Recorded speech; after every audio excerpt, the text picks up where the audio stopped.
Did the gang help Israel? From what I understand, and again, I'm piecing this together from the people that I talk to, both people that have recently escaped or people who are still in Gaza, that the factional disagreements between the Dogmush clan and Hamas and other tribes within the Gaza Strip extend far beyond this last iteration.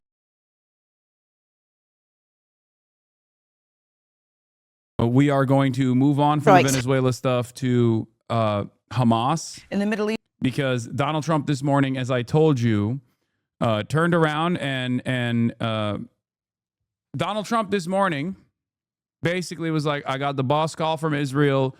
It's time to change trajectory. For the past 2 days, Donald Trump has been openly stating that Hamas is actually doing the best job. They're combating gangs. They're fighting the gangs. They're fighting the gangs, which was shocking, right? And if you remember, what did I keep saying? I kept telling you, eventually Israel is going to tell him, no, Mr. President, you're not supposed to say that. You're supposed to say that they're being violent so you can give us just cause for further incursions into Gaza, and you can give us the opportunity to continue bombing Gaza so we can keep going with the genocide. You're up the bag for us. And as a matter of fact, that's precisely what happened. 2 days of news coverage talking about public actions, Hamas is barbaric, blah, blah, blah, all this shit. And Donald Trump this morning, after getting a boss call, turned around and said this: if Hamas continues to kill people in Gaza, which was not the deal, we will have no choice but to go in and kill them. Thank you for your attention to this matter. Now, this was from 2 hours ago. Seamus reports the commander of an IDF organized militia in Beit Leha, an ethnically cleansed city under full Israeli occupation, is claiming that Hamas is now massacring hundreds of children, women, youths, and elderly people with RPGs, and calls on Trump to intervene to protect Gazans. This obviously is not true. This is completely made up. As I covered extensively, in an effort to kickstart the recovery and rebuilding process, the interior security, which is led by Hamas, has created a field justice initiative where they are offering clemency to all collaborators with Israel as long as they have not harmed any of the Palestinians in the process. And those who have actually Palestinians, in an effort to create chaos and stolen aid, in an effort to create chaos at the point of aid delivery, which many collaborators did do with weapons that they got from Israel, with protective cover that they got from Israel.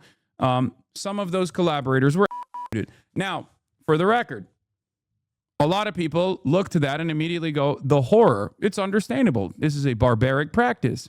Except, as Trump had repeatedly mentioned, this is in the absence of having any sort of judicial process, considering that every single ministry has been reduced to rubble in the Gaza Strip. This is a historic pattern that resistance groups have utilized. Not only that, but even countries that aren't being genocided, or countries that weren't under colonial occupation, like the United States of America, have the same capital punishment execution process for treason during World War II, for example. Right? So the notion that this is unique to Hamas is very stupid. It's not. Okay? It's not. It's not unique to Hamas at all. Every single resistance group that has ever existed, from Jewish partisans during the Holocaust all the way to the IRA, the ANC, the FLN, every single formation of militant resistance has done something similar, sometimes even far more brutal practices, okay, as I covered extensively the other day. Having said that, of course, Israel wants to, one, foment discontent and disarray in the Strip by utilizing collaborator gangs, some of which are ISIS affiliates, some of which are clans that are that have long-standing tribal drama and conflict with Hamas and other factions as well. Israel wants to make it seem as though Israel wants to make it seem as though this is a civil war. It is not. Okay? It is not a civil war at all. This is just Israel-backed groups trying to shit up and actually stop the recovery and rebuilding process and create chaos. Not only was this acknowledged by the Trump administration for the past 2 days, that didn't stop Israel from obviously continuously claiming that this was a civil war and Hamas was like murdering babies or whatever. Donald Trump has finally gotten the boss call from Israel and has decided this must stop. Headlines have moved off of Hamas gangs in Gaza to news of public of said gangs, which through conservative outlets became twisted into simple dissenters and civilians being executed. Trump is now threatening Hamas fighters if they continue. Okay? As I've said already, and I repeated this and I reiterated this position, the internal tribal council that still remains within Gaza that actually looks at all of the factional conflict amongst the clans, amongst the tribes within Gaza, has approached the situation under tremendous scrutiny and stated that what Hamas is doing is correct. Okay? There has never been a moment where resistance forces have fought against colonial powers under occupation or even a genocide where they haven't dealt with collaborators of said colonial entity in the exact same way, if not far more barbaric fashion. Okay? Just understand that. So, who knows where this will go, but it's not good. It's not good that Donald Trump is now changing his posture, especially considering that, this is the most consequential aspect of the second phase. And Israel is utilizing different parts of the agreement, cynically posturing as though Hamas is violating said agreement in an effort to violate the ceasefire altogether and go back to the genocide. This is where it matters the most. This is where Trump's statements and Trump's actions matter the most. Because as we have shown time and time again, the real spoiling party here is not Hamas. The real spoiler here is Israel. Always has been and always will be. Trump has to keep Israel in check to force Israel to abide by the previous negotiation standards that were set. The United Nations released a report yesterday criticizing Israel for lowering the humanitarian aid by half that was going into the Gaza Strip from 600 trucks to 300 trucks because Israel claimed that Hamas was not sending all of the bodies that they recovered. Hamas had said that this was going to take a while. Understandably so. So the two key factors remain: demilitarization and the captives that were slain being returned to Israel. Those are the 2 points that Israel will use to potentially go back to doing its unlimited. What matters here, like I said over and over again, is whether or not Trump will allow them to do so. We shall see. Bonsberry reports, Channel 12 is reporting that Hamas has seized dozens of trucks and hundreds of weapons from Israeli-backed gangs in recent days. They warn that Hamas's success in seizing weapons will continue as long as the Israeli occupational forces repositioning proceeds beyond the yellow line. However, anonymous senior Trump advisor going around telling various media outlets, including Al Jazeera, that any attempt by Hamas to reconstitute itself in a way that threatens Israel long-term is a violation of the agreement. Hold on. The advisors also have expressed the desire to provide a safe haven for anyone who feels threatened by Hamas, aka collaborators, beyond the yellow line, particularly in Rafah, where they expect the initial reconstruction to begin with a civil admin and local security. There's a predictable trend already emerging. Anytime the U.S./Israel sees something they don't like, they immediately go back to threatening genocide on Gaza. Regardless of it's actually a violation of the agreement, anything can be considered a violation to them. 2 Palestinians were by an Israeli quadcopter this morning in Khan Yunis. Government media office in Gaza, there are dozens of unidentified bodies among the 120 bodies we recently received from the occupation. Signs of hanging and clear ropes were documented on the necks of several martyr bodies. Channel 12 on Eitan Moore. Eitan returned from captivity speaking, reading, and writing Arabic with the Gazan accent fluently.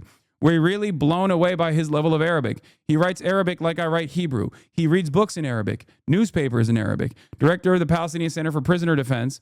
All those arrested from the Gaza governorates since October 7, 2023, during the war of extermination, fall under the occupation's law of illegal combatant.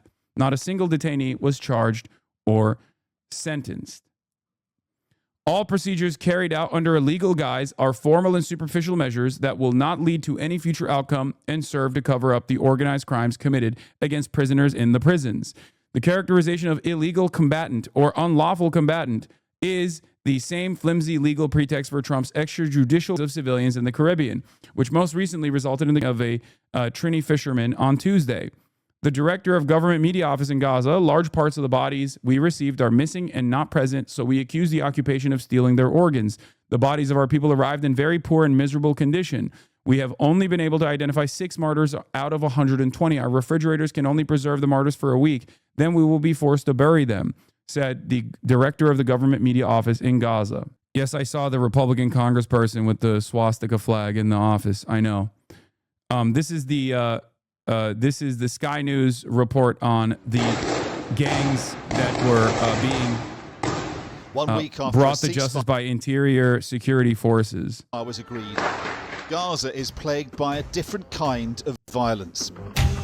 Instead of fighting Israel, Palestinians are fighting Palestinians. Hamas is reasserting control, taking on its rivals and settling scores. On Friday, Israel withdrew its troops in Gaza back to this area in green, leaving the area in white, where Hamas is now trying to regain control. In places like Khan Yunis, where our team filmed armed Hamas fighters parading with their weapons on Monday. We're still banned from going into Gaza, so we're trying to piece together, along with our team inside there, what is going on and what seems clear as Hamas is taking on rival clans and militia. Some of the most intense fighting has been between Hamas and the powerful Dogmush clan in a battle around an abandoned hospital here. We've spoken to members of the Dogmush family who say Hamas came to arrest 4 of them, accusing them of collaborating with Israel. They refused to hand themselves in and opened fire instead, and in the ensuing fighting, the son of a senior Hamas leader was. The Dogbush family say they are now victims of a revenge campaign by Hamas. An elder from the Dogmush family has told us that Hamas went on the rampage. Hamas began a systematic destruction of properties, resources and homes in a terrifying way. I can understand when the occupation bombs houses, destroys resources and private property, it seeks displacement. But what I cannot understand is this deliberate destruction and burning of homes. Other eyewitnesses have told Sky News Hamas destroyed several buildings in their battle with the Dogmush clan. There's a field, not execution, but a field kneecapping that they're showing here. That's why I can't show it to you. This video, first shared on Saturday, shows a man being shot in the legs by gunmen at a nearby intersection. And on Monday, videos emerged from the same place showing the public execution of several men. Sky News has not been able to verify the identity of the victims. The Dogbush family say at least 28 people were in the fighting. Did the gang help Israel? From what I understand, and again, I'm piecing this together from the people that I talk to, both people that have recently escaped the Holocaust or people who are still in Gaza, that the factional disagreements between the Dogmush clan and Hamas and other tribes within the Gaza Strip extend far beyond this last iteration. Having said that, from what I understand, they have worked. Like the people that have been executed thus far were executed specifically because they were known collaborators who had actually, according to eyewitness testimony, engaged in violence against those who were trying to get aid. The most intense since Israeli troops withdrew from half of Gaza. Hamas seems to be trying to send a message to its rivals as it tries to reassert its authority. The most famous, like the best way to figure this out for a lot of the Palestinians, especially, the best way to figure it out is whether or not Israel provides them with cover. Do they have Israeli weapons? Do they have arms that were given to them by the Israeli government? Do they get to work within the confines of Israeli seized territory, Israeli occupied territory? Okay. And out of all of the rival factions, the quote unquote fake rival factions that were propped up by Israel, the Dogmush clan is the only one that isn't firmly within Israeli controlled territory. Okay. All of the other ones like Yasser Abu Shabab's popular forces or the North Gaza the new North Gaza Popular Mobilization, or whatever they call themselves.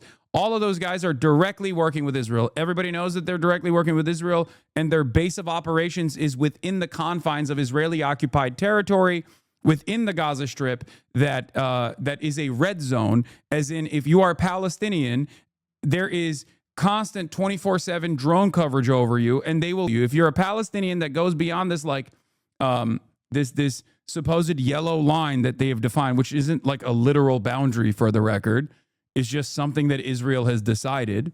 If you're a Palestinian that walks past it or walks near that yellow line, Israel has been people, as a matter of fact, during this supposed ceasefire, the so-called ceasefire process, and claiming that it is because Palestinians are passing beyond that yellow line that they have designed. So if you are a Palestinian male that is enemy combatant aged, and you are existing within this within the Israeli occupied territory, then it's pretty obvious that you're a collaborator, right? It's pretty obvious that you are a collaborator, because otherwise Israel's you. So there's a couple different groups that we know for a fact are collaborators, but the Dogmash clan is the only one that has like actual Palestinians within the clan itself that are existing within the confines of territory that Israel has left. But yes, there is evidence that they were collaborating. There is evidence that they were collaborating with the Israeli forces, or at least like stealing aid and even harming people. Another Palestinian we spoke to who witnessed the fighting told us people in the area do not want Hamas to take back control. سياسة الترهيب والنار رجعت 17 عاما إلى الخلف تقاتل وتدمر وترهب. Hamas rules through fear and back 17 years, killing, destroying and terrorizing the Palestinian people. The Palestinian people want elections, parliamentary and presidential, with international supervision inside Gaza, so that we can finally have legitimate leadership. This is 100% absolutely correct, by the way. Like, the Palestinian people that want elections and legislative and presidential with international supervision inside of Gaza, that's totally fair. I mean, that is true. That is 100% true. That is the goal. And it's one that I don't think Hamas would actually disagree with. It's just that in order for that to happen, Israel has to no longer occupy Gaza. Like, this is not like a controversial position. The controversial aspect of it is that, like, Hamas has ruled the Strip with an iron fist for 17 years, and they don't want an election, like implying that they don't want to have any sort of legislative election, like real democracy, to happen. That part is not correct.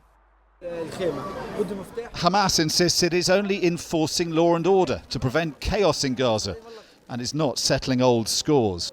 The security forces are carrying out their lawful duty to impose order and prevent anarchy, holding offenders accountable. The occupation, for its part, has formed armed militias loyal to it. These militias are accused of high treason, the most severe. Public executions are not the way to go about this. I know, man. I agree. It's cool. I like that. I like that we can have this standard for ourselves here, and you know, that's what I think about the Jewish partisans that actually cremated capos within the concentration camps for working alongside the Nazis. I'm like, how dare you do that? That's what I said. You know, when people actually assassinated, when the ANC engaged in the practice of necklacing, the brutal practice of necklacing, where they put like collaborators with the white Afrikaners and the apartheid structure, they would take tires and put them around the necks of collaborators and light it on fire after dousing it with gasoline. I was like, yeah, it's really fucked up. Maybe the apartheid should continue. Yeah, it's obviously, field justice is inappropriate. It makes sense. I am an advocate against capital punishment in the United States of America. But obviously the circumstances are a little different in Gaza right now, don't you know? Don't you feel like there is no semblance of a real judicial process here in this moment, considering that the genocide has been put on pause for only, 72 hours thus far? Don't you find it a bit odd that the people who are talking about this, are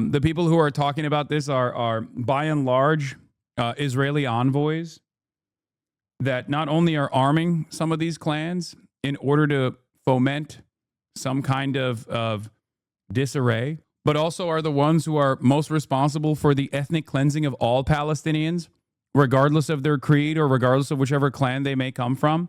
Don't you feel like it's very strange for anyone from Israel to make a big fuss about this? It's like, wow, how dare they kill Palestinian collaborators that collaborated with us during our genocide.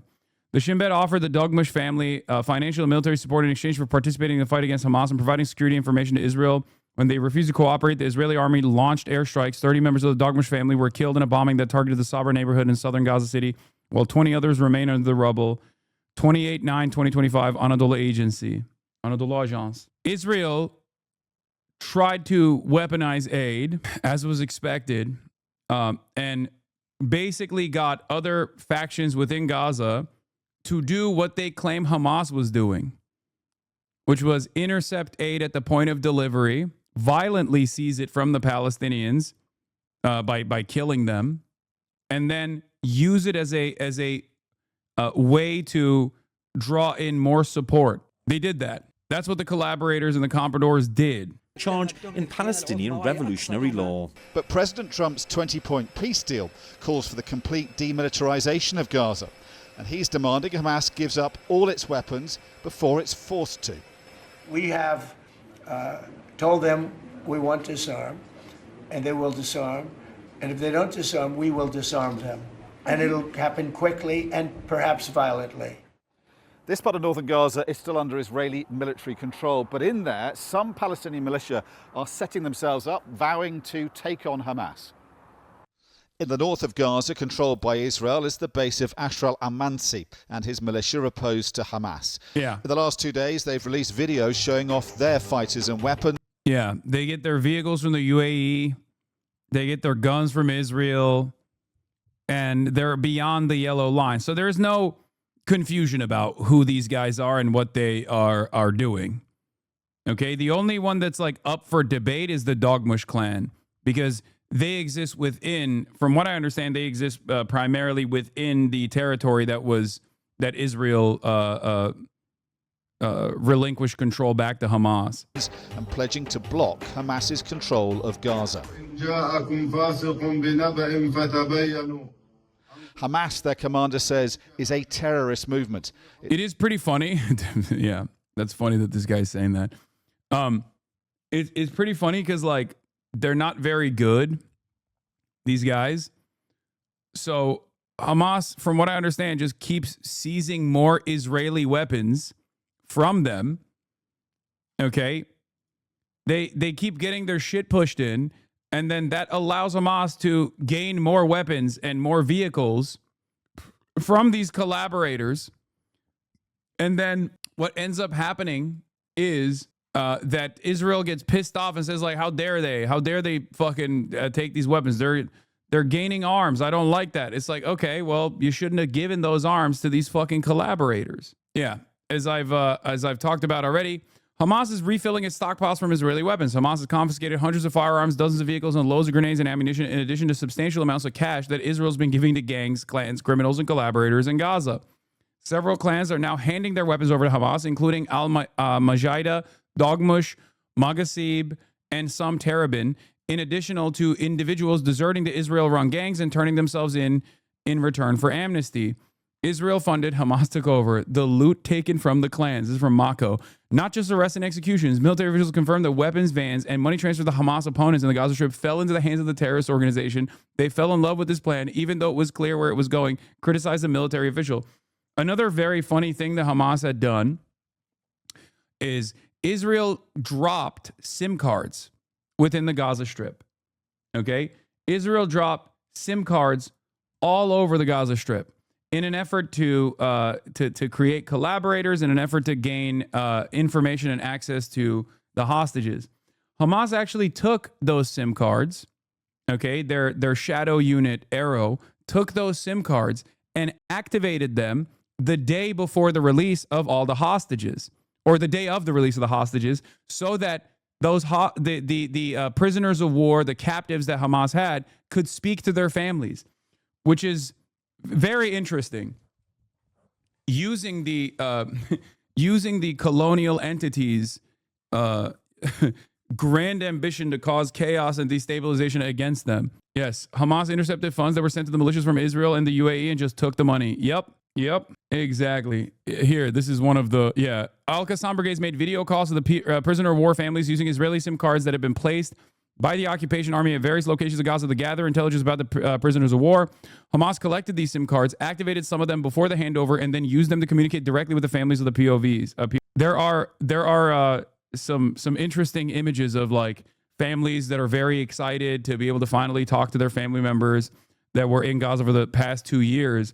And there's just a fucking Al-Qassam brigade dude in a balaclava standing right next to him, waving at the Israeli families. Yeah, one of the prisoners of war, one of the captives actually said that the anti-Hamas protest was staged by Hamas to move one of the captives from a dangerous place to a safer place as well.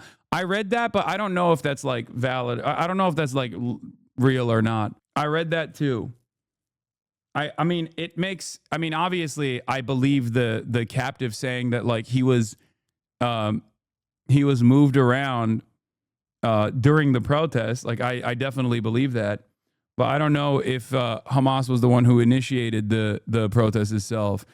I already covered this, the Palestinian Tribal Committee, the largest assembly of Gazan clans. I already mentioned that as far as their support for the field justice that Hamas is engaging in. What is this? Hasan Sama, why are you not covering 3i Atlas? Are you a part of the cover-up? I don't have no idea what that is. Yeah, here's one of the photos. After 2 years in captivity, Ram Breslavsky speaks to his family for the first time in a long time.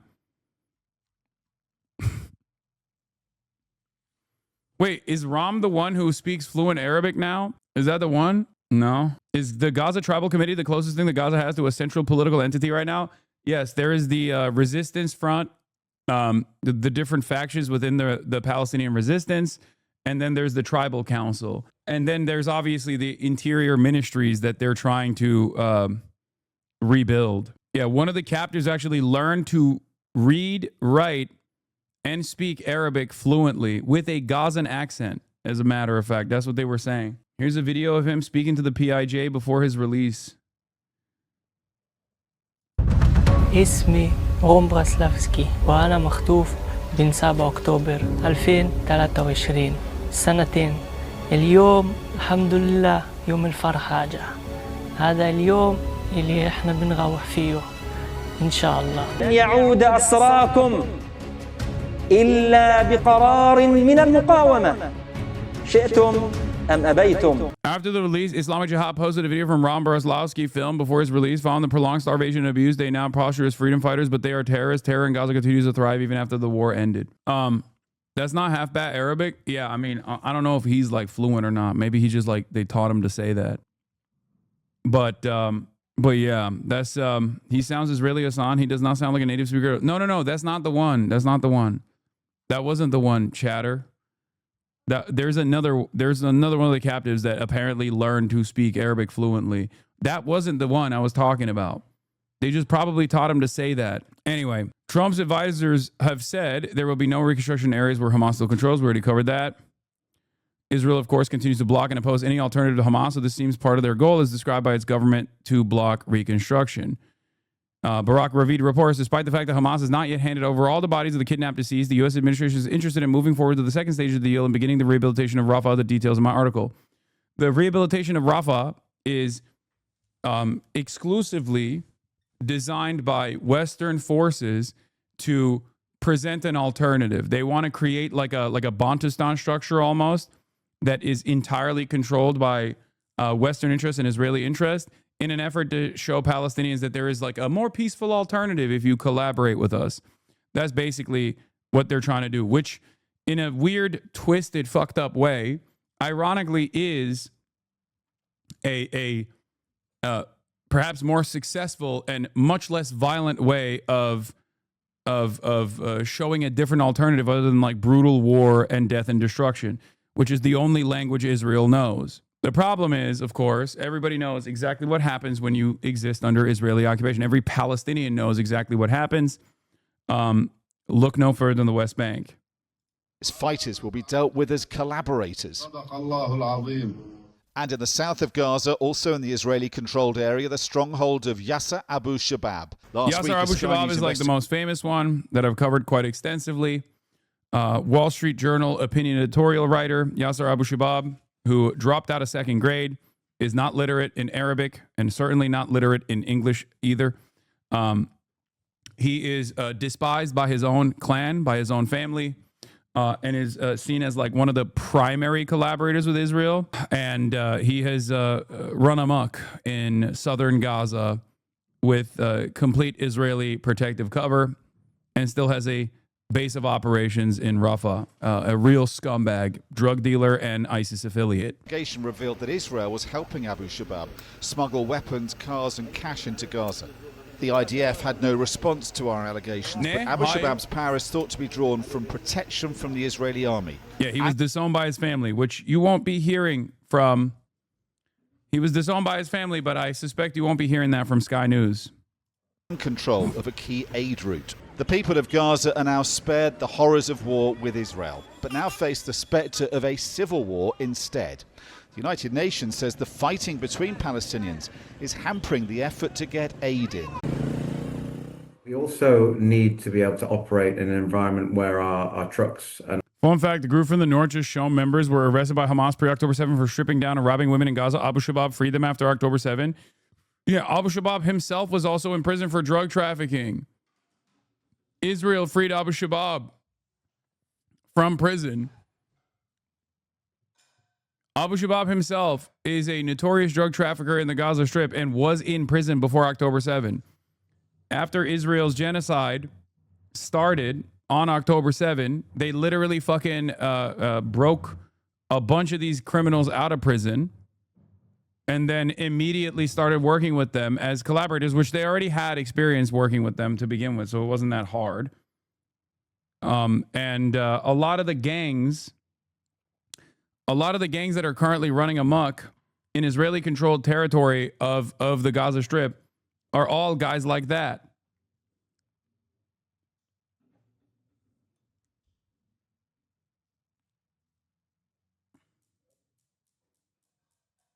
Our staff and our teams are not at risk from fighting and not at risk from looting from armed elements as well. Under international law, Israel is responsible for all of Gaza, even the part it's withdrawn from. What isn't clear is how much it is deliberately stoking division between the rival Palestinian factions, aiming to divide and rule, as it has in the past. Either way, the spiralling violence underlines the urgent need for an international security force proposed in the Trump peace plan to be sent into Gaza. So far, there's little sign of that happening. It's pretty crazy that they just like don't even fucking mention basic facts about this stuff, even in the interest of like,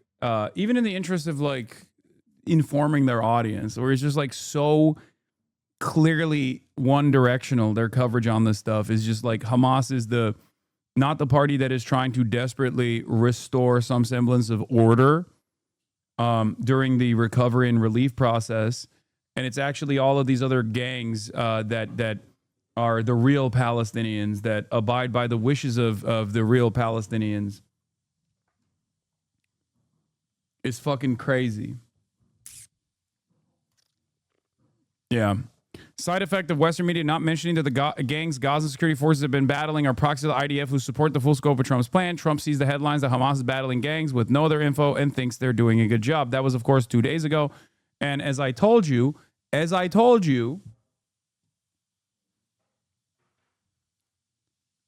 fucking told you, it don't matter because he got the boss call anyway.